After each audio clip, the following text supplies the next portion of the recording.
तिरुपति बालाजी में घटी एक ऐसी घटना जिसने साबित कर दिया कि भगवान ही सर्वव्यापी है, उनसे बड़ा कोई नहीं है। यह अद्भुत घटना नवंबर 1979 की है, जब तिरुपति क्षेत्र में भयंकर सूखा पड़ा था। दक्षिण पूर्व का मानसून पूरी तरह से विफल हो गया था। जो तिरुपति में जल आपूर्ति का प्रमुख स्रोत था वह लगभग सूख चुका था। आसपास स्थित कुएं भी लगभग सूख चुके थे। तिरुपति ट्रस्ट के अधिकारी बड़े भारी तनाव में थे। ट्रस्ट अधिकारियों की अपेक्षा थी कि सितंबर-अक्टूबर की चक्रवाती हवाओं से थोड़ी बहुत वर्षा हो जाएगी, किंतु नवंबर आ चुका था। थोड़ा बहुत बस महीने भर का पानी ही शेष रह गया था। मौसम विभाग स्पष्ट कर चुका था कि वर्षा की कोई संभावना नहीं है। सरकारें हाथ खड़े कर चुकी थी। ट्रस्ट के सामने मंदिर के दर्शन निषेध करने के अतिरिक्त अन्य कोई विकल्प नहीं बचा था। दर्शन निषेध अर्थात दर्शन पूजन अनिश्चित काल के लिए बंद कर देना। ट्रस्टियों की आत्मा स्वयं धिक्कार रही थी कि कैसे श्रद्धालु को कह पाएंगे कि जल के अभाव के कारण देव स्थान के दर्शन प्रतिबंधित कर दिए गए हैं, किंतु दर्शन बंद करने के अतिरिक्त कोई विकल्प नहीं बचा था। नास्तिक लोग खुशी के मारे झूम रहे थे। अखबारों में खबर आ रही थी कि जो भगवान अपने तीर्थ में जल आपूर्ति की व्यवस्था को नहीं कर सकते, वह भगवान भक्त मंडल पर कृपा कैसे करेंगे। सनातन धर्म अनुयायियों को खुलेआम अंधविश्वासी और सनातन धर्म को अंधविश्वास कहा जा रहा था। श्रद्धालु और धर्म अनुयायी रो रहे थे, उनके आंसू नहीं थम रहे थे। कुछ दिन और निकल गए, किंतु जल आपूर्ति की कोई व्यवस्था नहीं हो पाई। अचानक घबराए हुए ट्रस्टियों को कुछ बुद्धि आई और उन्होंने वेदों और शास्त्रों के धुरंधर विद्वान और तिरुपति ट्रस्ट के सलाहकार 90 वर्षीय श्री अपुलारी गणपति शास्त्री जी महाराज से संपर्क किया। ट्रस्टियों ने महाराज जी से पूछा कि क्या वेदों और शास्त्रों से इस गंभीर परिस्थिति का कोई उपाय हो सकता है। श्री गणपति शास्त्री जी महाराज ने उत्तर दिया कि वेदों और शास्त्रों में इस लोक की अलौकिक समस्त समस्याओं का निदान है। महाराज जी ने ट्रस्टियों को वरुण जाप करने का परामर्श दिया। महाराज श्री ने ट्रस्टियों को बताया कि पूर्ण समर्पण, श्रद्धा और विश्वास से यदि अनुष्ठान किया जाए तभी अनुष्ठान फलीभूत होगा, अन्यथा नहीं। श्रद्धा में एक पैसे भर की कमी पूरे अनुष्ठान को विफल कर देगी। ट्रस्टियों ने वरुण जाप करने का निर्णय लिया और दूर दूर से विद्वानों को निमंत्रण भेजा। समय बहुत कम था और लक्ष्य बहुत बड़ा। जल आपूर्ति मात्र 10 दिनों की बची रह गई थी। 1 नवंबर को जब का मुहूर्त निकाला गया, तभी बड़ी भारी समस्याओं ने ट्रस्टियों को घेर लिया। जिन बड़े बड़े विद्वानों को निमंत्रण भेजा गया था, उनमें से अधिकांश ने आने से असमर्थता व्यक्त कर दी। किसी का स्वास्थ्य खराब तो किसी के घर में मृत्यु हो गई थी, किसी को कुछ समस्या आ रही थी। वरुण जाप लगभग असंभव हो गया था। ट्रस्ट के अध्यक्ष श्री प्रसाद साहब की आंखों में आंसू थे। उन्होंने रो रो कर प्रभु से प्रार्थना की, क्या वरुण जाप नहीं हो पाएगा? क्या मंदिर के दर्शन बंद हो जाएंगे? क्या हजारों लाखों साल की परंपरा लुप्त हो जाएगी? नवंबर के महीने की रात्रि विश्राम के लिए मंदिर के पट बंद हो चुके थे। मंदिर में कोई नहीं था। भक्तगण अपने अपने घरों में रो रो कर प्रभु से प्रार्थना कर रहे थे। मंदिर रात्रि 12 बजे पूर्ण रूप से बंद हो गया। तभी एक घटना उस मंदिर में घटी। अचानक मंदिर से घंटानाद की ध्वनि पूरे क्षेत्र में गूंजने लगी। सभी आश्चर्यचकित थे कि मंदिर को रात 12 बजे बंद कर दिया है और किसी भी जीवित व्यक्ति का मंदिर के बंद होने के बाद रहना संभव नहीं है, तो फिर किसने ये घंटानाद किया? आपको बता दें कि कोई भी जीव जंतु मंदिर के अंदर प्रवेश नहीं कर सकते हैं, क्योंकि सारे द्वार बंद थे। तो फिर यह कौन है? मंदिर के प्रमुख कार्यकारी अधिकारी श्री VPR के नेत्रों में आंसू थे, क्योंकि केवल वही जान पा रहे थे कि यह घंटानाद नहीं, ये भगवान ने अपना संकेत दिया है अपने वरुण जाप की सफलता के लिए। मानो प्रभु सबसे कह रहे हो, चिंता न करो, मैं तुम्हारे साथ हूँ। दूसरे दिन सुबह से ही वरुण जाप हेतु अनुकूलताएं मिलनी आरंभ हो गई। जिन विद्वानों ने आने से असमर्थता व्यक्त की थी, उनकी उपलब्धि के समाचार आने लग गए। 8 नवंबर को पुनः मुहूर्त निर्धारित किया गया। जो विद्वान अनुष्ठान से मुंह फेर रहे थे, वे पूरी शक्ति के साथ अनुष्ठान में आ डटे। वरुण जाप 3 दिनों तक चलने वाली कठिन वैदिक प्रक्रिया है। यह प्रातः लगभग 3 बजे आरंभ होती है।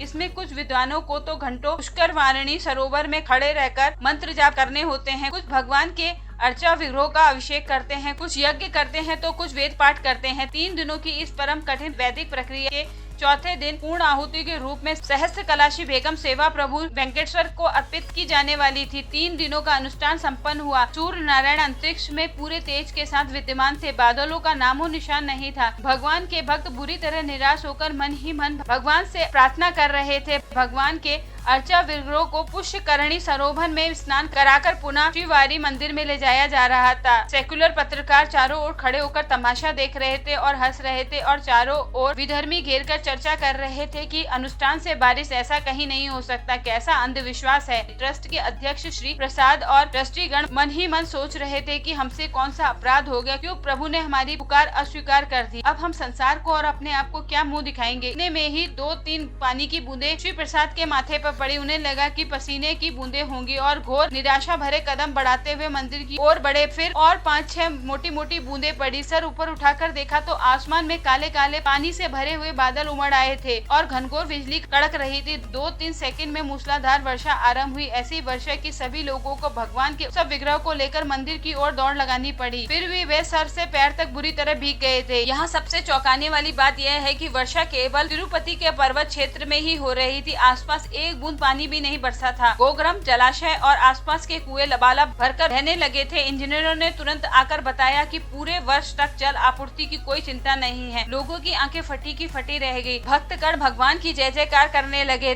भगवान वेंकटेश्वर श्रीनिवास कोई मूर्ति नहीं वरन साक्षात श्रीमन नारायण स्वयं है। अपने भक्तों की पुकार सुनकर वे आज भी दौड़े चले आए हैं। भक्त हृदय से पुकारे तो सही। आपको यह घटना के बारे में जानकर कैसा लगा कमेंट बॉक्स में जरूर लिखें और सनातन धर्म से जुड़े और ऐसे वीडियो देखने के लिए मेरे चैनल को सब्सक्राइब करें।